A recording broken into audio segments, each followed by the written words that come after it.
In this tutorial, we are going to go over how to host a map for others to join and how to join a map that is already being hosted by somebody else. When you get to this home screen, you need to press play. This is the A button on the Xbox controller, but different console controllers may have different controls, but those should be provided at the beginning of this video for your reference. We are going to press play. Here, we need to choose the option of custom shows that it is at the very top of the screen, and in order to get there, we need to press the right bumper at the top of the controller 2 times.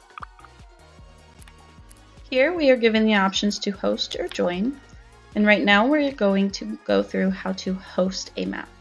So we will highlight host and select it, and it will tell you that you are creating a private lobby, which is what we want to do. So submit. And from here, you can see there is a lobby code at the top of the screen. And in order to show that code on the Xbox, you have to press the X button. This is the code you will be giving to people who want to join your lobby.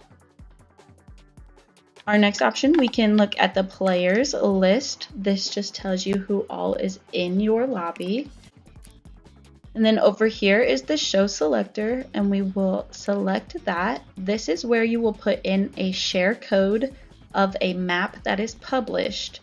You can see that I have different ones over here, but in order to enter a new one, you can press the X button on the Xbox. And then you will be able to type that number in over here and confirm it.